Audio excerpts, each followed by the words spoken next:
early in the morning. I don't think I've been to a conference that started so early for a long time. And thank you to my to the speaker before me. It set up the scene very well.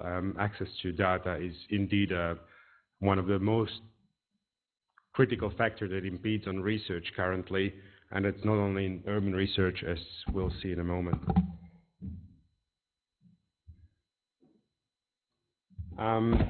I'm talking for an organization that is a new kid on the block. It's called the Australian Urban Research Infrastructure Network.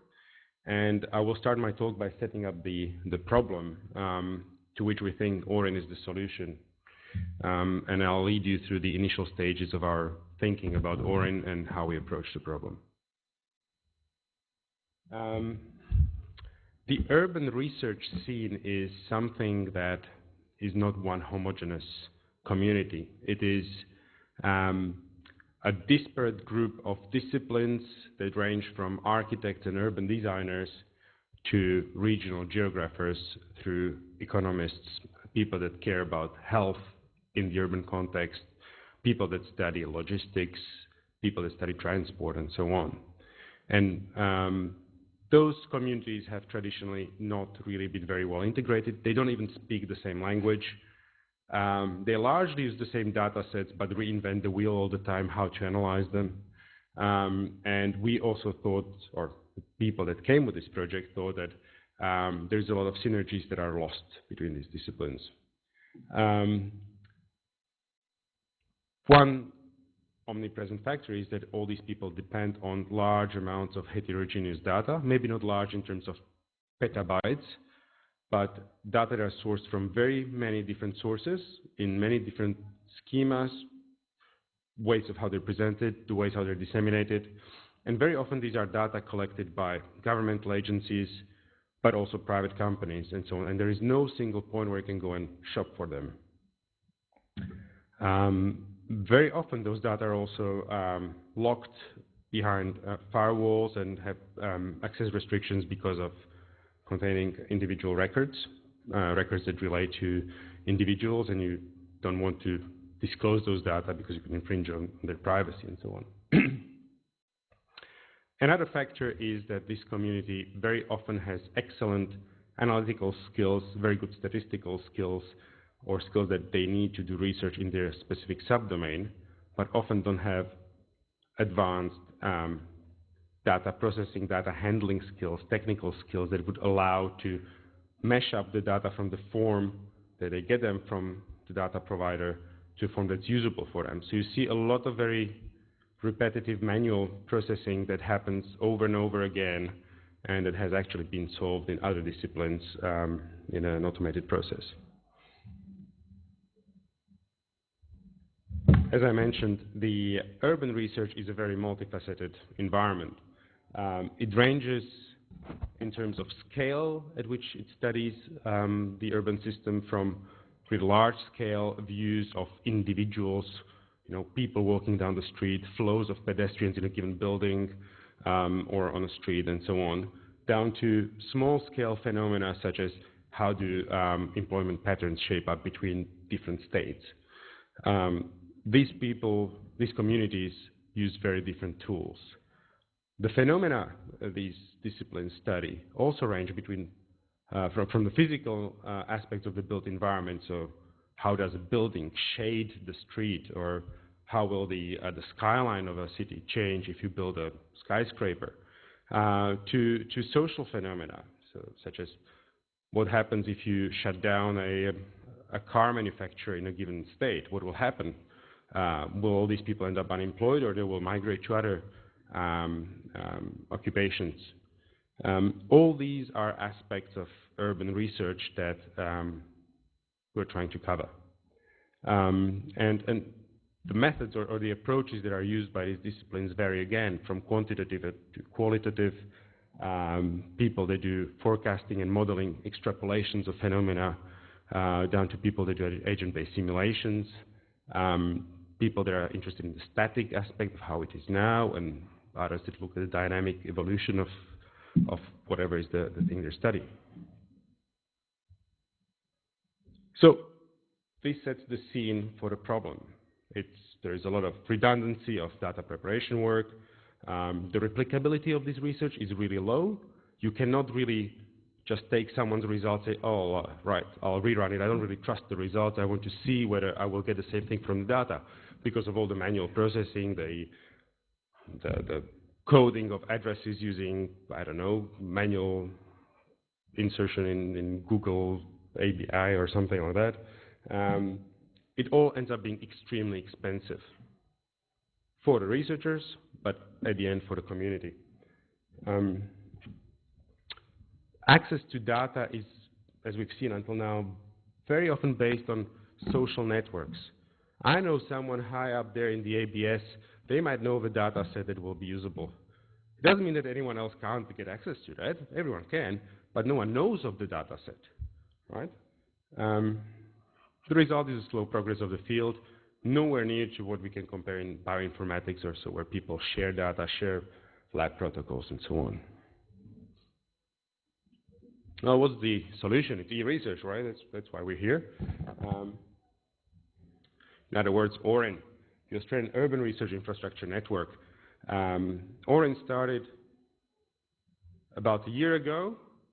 It took a year to get going, to recruit all the personnel and so on. So we started with implementation maybe 3 months ago.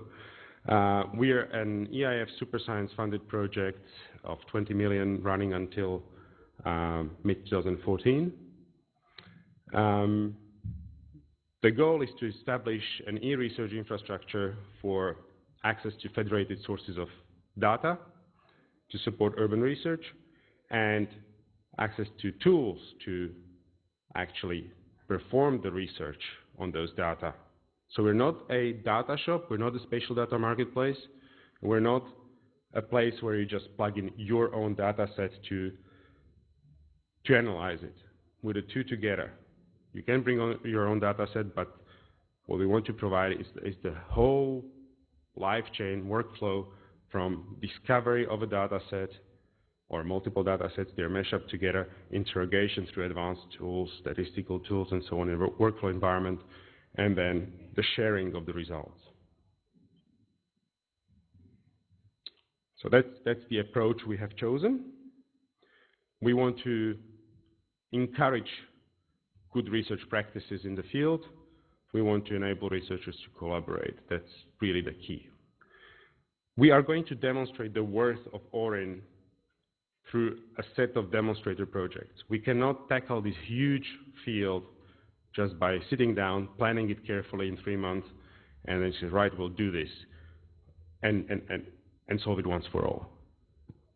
We are going to try to talk to each of these individual communities that has not been talking one to another before and come with demonstrator projects that demonstrate the worth of ORIN for a transport researcher or for a housing researcher, and we'll try to build it so that we create synergies so that then a housing researcher can start looking at, right, are the house prices in this region somehow influenced by the traffic or the connectivity of this environment and so on.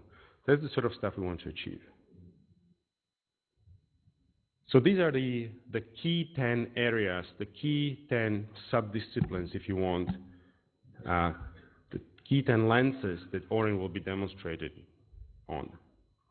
We start in a sequential manner from the top down, and we have actually done the planning for the first 3 already in the last 3-4 months. So each of these topics is somehow governed by an expert group of roughly 10 people, top experts in the field in Australia, and they try to come with suggestions on what should be the scope of a demonstrator in the field. And then we go up with call for proposals, and we co-finance the development of those demonstrators as research services or federated access to data that support them. So you could visualize it in this sort of cube if you wanted, that we start with commonalities between lenses, and then we build on synergies and grow to cover the whole of the urban research field. What is important to say is that the demonstrators will be picking or co-financing or sponsoring are not going to necessarily cover the whole breadth of what you could think of under housing in urban environment research or transport research. We will not be able to achieve that in 4 years. Actually, each of those demonstrators lasts only for about a year. But we want to show that e-research in this field is possible. We are building on existing capabilities because we're not allowed to finance research. What we want to leverage is the top of the field tools that have been developed before by a series of, ARC grants that you have as a code sitting on your computer, and once your postdoc leaves, it's all going to die. No one will ever see it again. That's the kind of thing we want to find out, help financing the recoding of it, making the code robust, deployed on a more powerful infrastructure somewhere, and connect to it. The concept we have taken in technical aspect is to provide a one-stop shop, a portal where a researcher will come, sign in through their, using the, we want to leverage on the AAF, so sign in through their own credentials from their home institution and discover the data and analyze them. It all should be highly security enabled. By that we also mean the security of the data that the data providers provide access to. While many of them might be provided under a Creative Commons license, and that's what we want to foster, some datasets are, as I mentioned before, critical from perspective of privacy. We might not have access to those, or you might not have access to those data in combination with a different data set, because by their joining, you could find out who the person is, who it is about. So we want to provide a mechanism where all these, the tracking of who is accessing data will be transparent to the custodian of the data.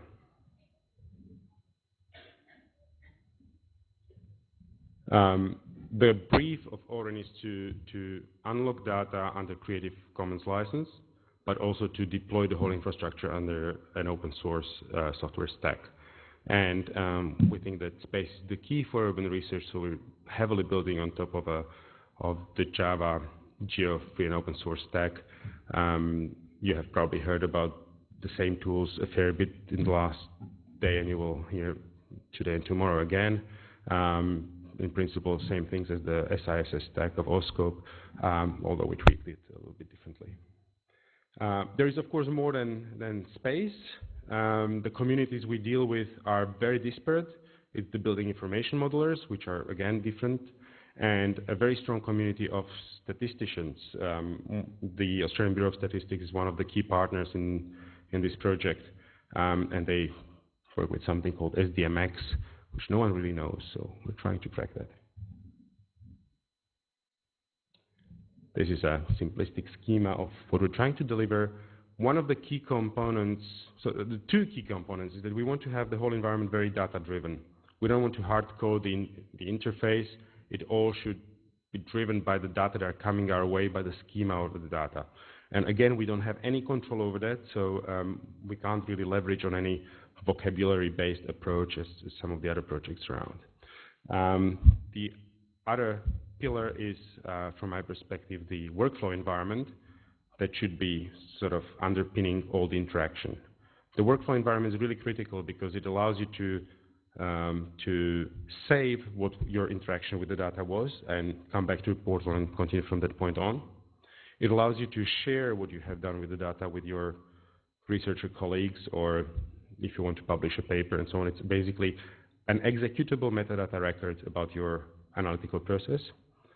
And at the same time, it allows you to do batch runs, change parameters, do conditional analysis over multiple days or weeks even. This is just a brief list of some of the key capabilities that we think underpins this whole urban research field, and they are common across all of those lenses. So we try to either plug them in with existing sources or contract the building of some of those tools outside, but we don't see those as specific to one specific research subdiscipline that is covered by those lenses. In urban research, everyone needs a view of the spatial data and mapping. Everyone or most of people will need some sort of graphing capability and so on. So these are the core technical elements that we try to build in, plug quite tightly into the workflow environment. How much more time do we have? We have 2 minutes. I'll just quickly skip to the challenges of the project, and then if we have time, I'll show the video. These are the challenges of this project. It took a year to take off out of those 4. So time is indeed a challenge. We hope that we can deliver something of lasting value in those 4 years, and we need your assistance for that, and we need the help of the research community in those subfields. We want people to get passionate about Orin because that's the only way it will be able to stay here for a long time and be sustainable.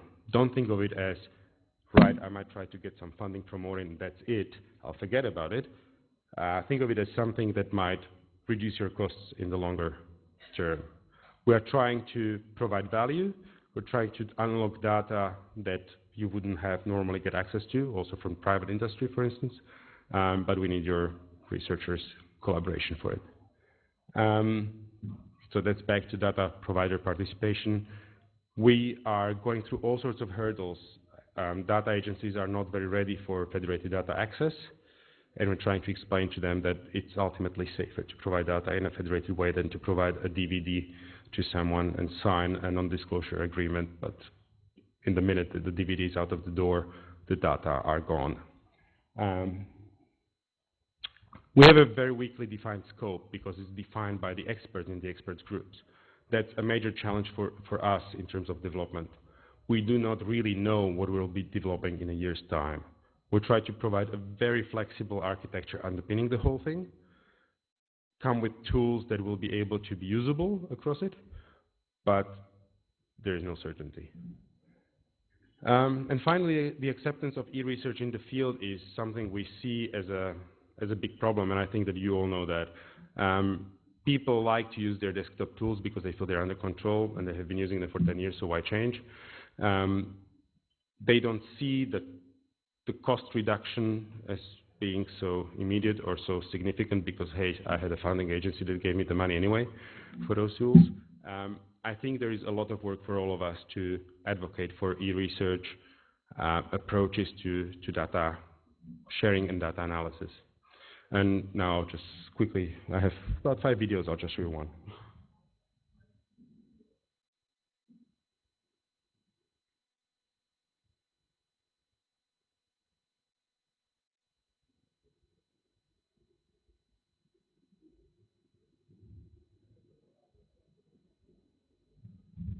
So this is a very quick hack we put together within the last 3 months as the team was starting up and learning the tools and evaluating what we can do. But it shows a very typical interaction with data and tools in the urban environment, where typically researchers narrow down the area of investigation. They select some variables they're interested in, and all these is actually happening in a federated way, so the data are served somewhere from Western Australia, from Landgate. So we basically shop for the variables and data sets we're interested in, and what we show there is, once it all goes through, because it takes time, it's a federated system, we automatically join 2 totally different data sets on the fly together, because space is the key, so we can do that. Then we show what urban researchers like to do. They like to categorize the results in some cartographic way, visualize them on a map. So we come with things that are accepted approaches in the field, categorization based on the natural breaks in the categories. So that's all data driven. And then we might want to graph some of those data together. In this case, you can't really see it because it's small, but it's looking at the relationship between the median weekly income by local government areas and the percentage of unemployed people, or in Victoria. And what we get is a scatter plot and a regression of it. I have some other videos. I'm happy to take it offline afterwards if someone is more interested, demonstrating, for instance, the rudimentary workflow environment I spoke about. Thank you very much.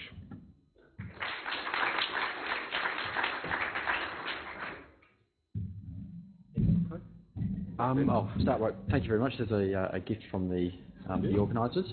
Any questions for Tom Coe? Martin? Sorry, for Martin. My apologies, Martin. At the moment, I'd certainly say the Aurum project is quite exciting, and I had one question, I guess, relating to the Ausgold. You talked about federated data access. So as far as the rights management side of things, like with the commercial versus the public sector, which may be freely available, how's Aurum dealing with that?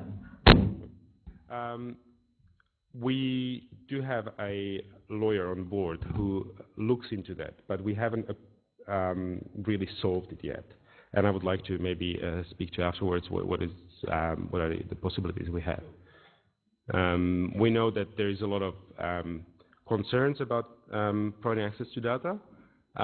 One of the more surprising ones is that the concerns are from researchers who do not want to provide the access to their specific algorithms and tools or data outside of the research community. So that was the interesting aspect for us. Okay, thank you very much, Martin.